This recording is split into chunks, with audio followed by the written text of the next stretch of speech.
Welcome to Mixed Media. My name is Andrew Allen Smith. In recent PC gaming news, Batman Arkham Knight suffered an incredibly rocky start. As compared to its console counterparts, the PC version of Arkham Knight experienced performance issues regardless of PC build hardware. Specifically, frame rate issues, freezes, and an odd bug that would delete the player's local save files, forcing them to start from the beginning of the game upon every crash. Ironically, the studio known as Rocksteady, under the publisher Warner Brothers, had to pull the game from online storefronts, which was sitting steadily at 70% negative reviews on Steam. After pulling the game, Rocksteady told gamers they would be preparing a fixed version of the game and have since re-released it. The game is still considered fairly broken by most gamers, and in response, Warner Brothers has started allowing refunds of the game without question. To many PC Batman fans, this comes as a large disappointment. In Star Wars gaming news, DICE recently had their widespread beta on PS4, Xbox One, and PC platforms. The beta was a huge success for the company, with over 9.5 million players joining in to provide feedback on the upcoming title. Among those 9.5 million players, a total of 26.7 million hours were logged across all gaming platforms. Developer DICE had this to say about their successful beta program. On behalf of the team at DICE and everyone at EA, thank you for playing.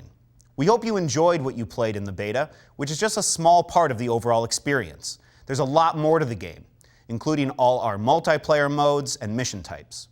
DICE will use the data they gathered in their beta to help improve the final version of the title, slated for release November 17th. Our last bit of news comes in the form of current generation console hardware sales.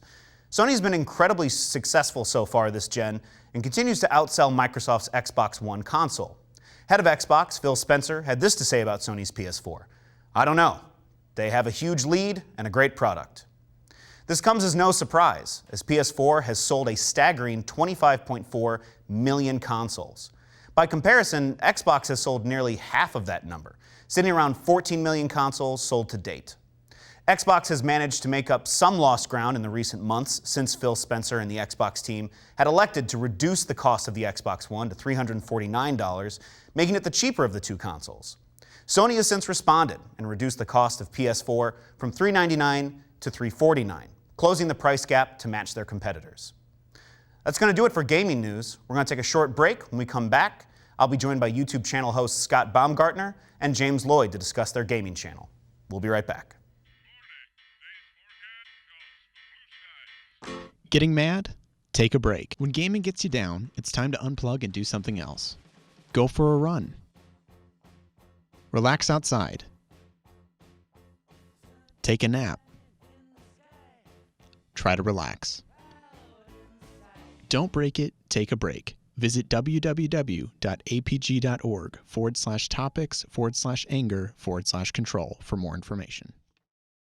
Welcome back to Mixed Media. My name is Andrew Allen Smith, and joining me for a segment on YouTube channels and YouTube content creators, I have Scott Baumgartner and James Lloyd. Welcome, guys. Thank you for having us. Thanks for having us. So, according to the graphic here, the name of your channel is Idiots at Play. I'm just curious what kind of content you produce on that channel. We make gameplay videos, we do full Let's Plays, we used to do podcasts, we haven't done one in a while, but right now we just do full Let's Plays of different games. Okay. Do you look at this as a hobby, a career? What sort of inspired you to want to do this? Well, I mean, we both played games all the time anyway, and we figured why not record it and put it on the internet like everybody else does. Yeah. I mean, right now it's just a hobby. It'd be nice if it was a career, but as of now, it's just a hobby. Yeah, well, those options certainly exist. Exactly. More and more people are getting into it, though, so obviously the pool is getting diluted quite a lot with lots of YouTubers, but I think the quality tends to kind of raise the top. Right. So, James, how would you describe your channel if people are looking on YouTube for a gaming channel? How would you describe it to them? We do a lot of kind of horror games right now, as well as some oddball games, not anything that's going to be specifically mainstream or anything like that. But if you're looking for two guys that are going to have a lot of fun playing a game and want to watch us do it and joke around with each other, that's what we're doing. Yeah. We try to make it like a feel of you're in the room with us, and it's just people having a conversation, playing a game, and talking about other stuff and the game. Right. That's actually the best way that I communicate to people why I watch other people play games on YouTube. My wife really doesn't understand it, and I always just tell her it's a college best friend basement simulator. Exactly. Yeah. What would you like to see your channel become in the coming years? Do you have ideas as to where you want to progress your content, how you want to change? I mean, right now we're very limited with the consoles that we have. I'd like to get more consoles so that way we can do a wider selection of games. But I mean, I don't really have a goal of like, I want to do this. Like, I want to play games that we enjoy playing that we can make entertaining for other people to watch us play. Sure. James, anything that you're hoping that kind of evolves or expands from this? No, just kind of having fun and recording while we're doing it. Okay, yeah. Well, you should be mindful of it because there's a lot of job opportunities in there in this field, particularly with streaming and a lot of where all of that technology is going. Well, let's just talk about games in general, okay? So is there anything coming this fall, because we're getting to the pre-season, basically, where it gets to the point where so many games come out that you have to pick and choose which you're going to play now and which you're going to buy on sale later. So is there anything coming out in the near future that's really piqued your interest? James, you can go first. Definitely Fallout 4 just came out a couple days ago, so definitely looking forward to playing that one. Battlefront, obviously.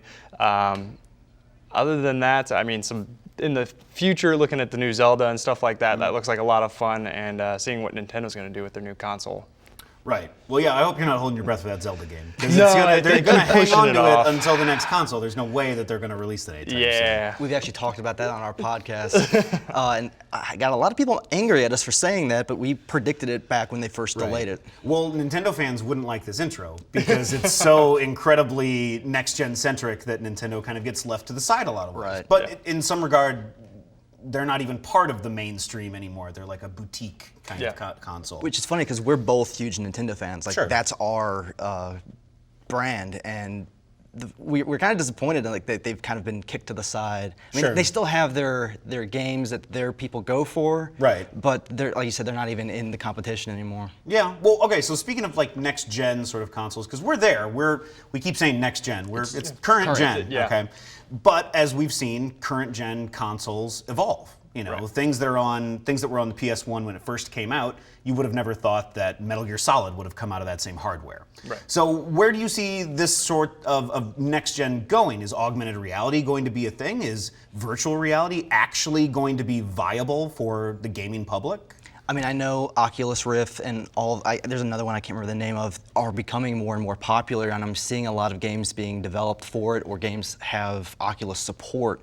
So I think that's where things are going to be going, is more integrated in virtual reality. Sure. And I'm curious to see if that's maybe what Nintendo wants to do with their next console. I know they're very hush-hush on what it's going to do. Right. But if things made sense, that's where they would go. Sure. But who knows? How about you? Is there anything in particular that you're hoping for, that you see on the horizon? Well, it definitely looks like the VR is kind of where everything's going. PlayStation kind of demoed the VR on last year's events and stuff like that. So it really looks like that's where everything's kind of tuning to. And I don't think it'll be too long before we're all having the headsets on and not paying attention to anything else in the room. I gotta tell you, just from like an old guy gamer perspective, we were sold this bill of goods in the mid 90s. Oh yeah. And nothing came of it. We got the Virtual Boy, which had Right. 13 games. Yeah. Or really terrible things you would play at the mall. Yes. So I don't know. I'm wondering if the people who play games are actually interested in this next step, or it's just gonna be a really nice $400 thing that you can say you have. Or Well, and what's interesting about it is like Kinect kind of tried to do something like that, but it's kind of fallen on its face doing their version of that. Yeah. So Well, the Kinect had the unfortunate kind of lightning in a bottle where the NSA and Edward Snowden, and then a console that watches you, listens to you, and and monitors everything you do occurred at the exact same time. Yep. So, you know, Phil Spencer can say whatever he wants. It's that he created a console that spies on people. I mean, that's why they largely have it. Yeah. Well, just overall, what would you say is maybe the best game that you've played so far this year? That's what we'll end on. This year? Oh, I don't even know. I'm trying to think. Doesn't have to have come out this year.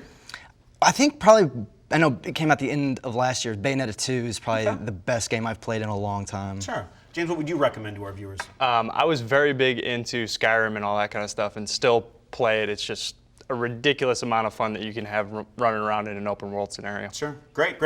Thank you very much for meeting with me today. Scott Baumgartner, James Lloyd. Their channel is Idiots at Play. Thank you again for watching Mixed Media. My name is Andrew Allen Smith. Join us again next time.